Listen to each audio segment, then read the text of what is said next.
नमस्कार बहनों और स्वागत है आप सभी का वजन त्यौहार 2022 में। पिछले वीडियो में मैं बताई थी कि जो बच्चे पहले से एंट्री है उनका डाटा अपडेट कैसे करेंगे, वज़न का डाटा अपडेट। और इस बार मैं बताऊंगी कि जो हमारे नए बच्चे हैं उनका वज़न एंट्री कैसे करेंगे। तो उसके लिए आप लोग को फिर से अपना वज़न त्यौहार वाला आईडी में जाना पड़ेगा और उसे आप खोलेंगे।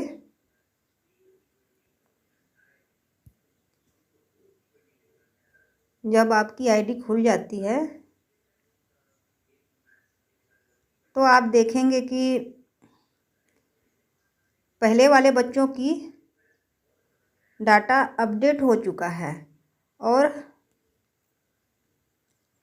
जो नहीं हुआ है तो वो बच्चे प्राइमरी स्कूल में जा चुके हैं। जो ये छूट गए हैं इनका नहीं करना है, जो प्राइमरी में जा चुके हैं। तो अब हम लोग इनका तो कर चुके हैं।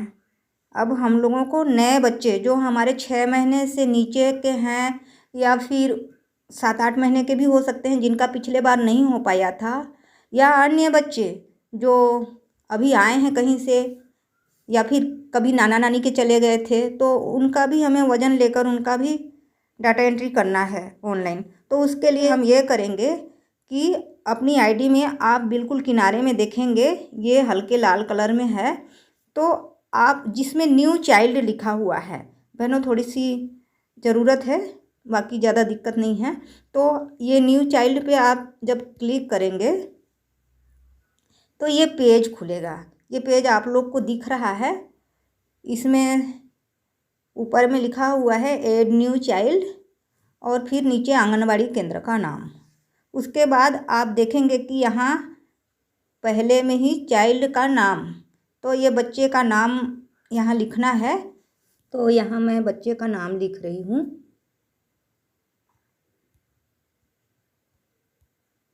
नीचे में दिया हुआ है फादर नेम यानी पिताजी का नाम, तो यहाँ आप लोग को पिताजी का नाम लिखना है।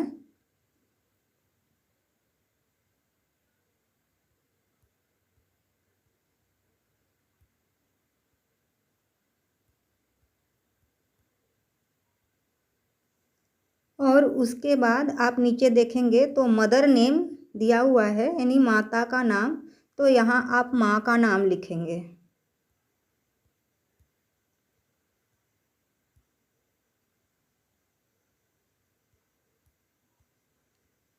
और उसके बाद उससे नीचे देखिएगा तो लिखा हुआ है डेट ऑफ बर्थ, तो ये बच्चे का डेट ऑफ बर्थ है। तो उसके लिए हम क्या करेंगे कि जैसे ये पहले में तारीख है, फिर सेकंड में महीना है और उसके बाद साल है, तो तारीख वाले को हम टच करेंगे तो ये तारीख आ जाएंगे आपके सामने। तो वो जिस भी तारीख का है, बहनों मैं आप लोगों को बता दूं कि आप लोग डाटा एंट्री करने से पहले बच्चे का रिकॉर्ड रखना पड़ेगा सामने।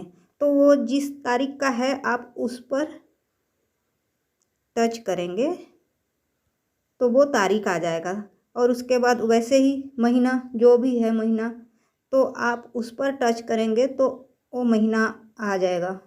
और फिर वो जिस साल का है 21-22 जिस भी साल का है, तो ये आपका उसका बर्थ आ गया, जन्मदिन। और उससे नीचे है वेट डेट, तो वेट डेट यानी आपने जिस दिन वज़न किया हो, जिस भी तारीख को वज़न किया हो, तो उसके लिए यहाँ 1 है तो उसको आप जैसे टच करेंगे तो वो सारे तारीख आ जाएंगे 1 से लेके 13 तक, क्योंकि 13 तक ही हमें करना था, वज़न त्यौहार मनाना था। तो अब जो भी तारीख आपका है तो उस पर आप टच करेंगे, जैसे मैं यहाँ 4 पर टच कर रही हूँ। उसके बाद वो 4/8/2022 आ गया। उसके बाद आप उससे नीचे देखेंगे तो कास्ट लिखा हुआ है, तो वो आप समझ सकते हो कास्ट उस बच्चे की जाति क्या है। तो उस कास्ट पे आप जब एससी दिख रहा है उस पर टच करेंगे तो यहाँ सारे कास्ट आ जाते हैं। एससी यानी आप समझ सकते हो कि वो हरिजन है, या एसटी वो आदिवासी है, या जनरल सामान्य है, या ओबीसी पिछड़ा वर्ग है, या मिनोरिटी अल्पसंख्यक, या वो मुस्लिम समुदाय।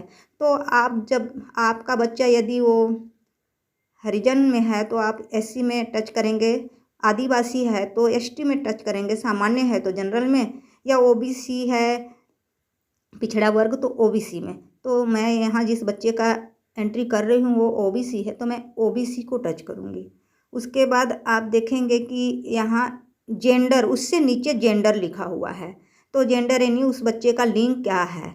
तो उसके लिए आप ये जो मेल दिख रहा है इस पर टच करेंगे, क्योंकि मैं जिस बच्ची का कर रही हूँ वो फीमेल है तो मैं फीमेल पे टच करूँगी। आप जिस भी बच्चे का करेंगे या वो मेल है या फीमेल है। और उसके नीचे बहनों आप देखोगे कि वेट लिखा हुआ है, यानी वजन क्या है किलोग्राम में बच्चे का। तो यहाँ 0 लिखा हुआ है तो आप यहाँ उस बच्चे का वजन लिखेंगे, चाहे जितना भी होगा उस बच्चे का वजन, तो आप उस बच्चे का वजन लिखेंगे। और उसके बाद नीचे देखिए कि हाइट लिखा हुआ है, यानी उस बच्चे की ऊंचाई सेंटीमीटर में। तो वज़न लेते टाइम हम लोग हाइट भी बच्चे का नापते हैं, वज़न और हाइट। तो आप उस बच्चे का हाइट लिखेंगे और उसके बाद आप नीचे आएंगे तो देखिएगा कि ये जो डिसेबिलिटी है ये वो बच्चे का कौन सी कंडीशन में है, वो सामान्य है या वो कम दृष्टि वाला है, पूर्ण दृष्टि बाधित है या बधिर है, बोल नहीं सकता मूक है, या अल्पबाधित है या मंदबुद्धि है। आप उसकी जो स्थिति है, विकलांग भी हो सकता है, अगर कोई स्थिति है किसी बच्चे में तो आप उस पर क्लिक कर सकते हैं। यदि नहीं है तो फिर वो सामान्य ही है। तो उतना करने के बाद फिर आखिरी में जब आप आएंगे तो यहाँ देखेंगे कि मोबाइल नंबर है। मोबाइल नंबर आपको लिखना पड़ेगा अनिवार्य रूप से। तो आपको सामने अपने रिकॉर्ड में मोबाइल नंबर भी रखना ज़रूरी है। तो उसके लिए आप उसका मोबाइल नंबर लिखेंगे और यहाँ मोबाइल नंबर लिखने के बाद आप जब आखिरी में देखेंगे तो ये लिखा हुआ है रजिस्टर्ड आंगनबाड़ी। तो क्या वो बच्चा इस आंगनबाड़ी में रजिस्टर्ड है या नहीं है, बाहर से है। तो उसके लिए आप अगर वो रजिस्टर्ड नहीं है आपके रजिस्टर में तो आप उसको नो में क्लिक करेंगे, या तो फिर वो रजिस्टर्ड है तो यस ही रहेगा।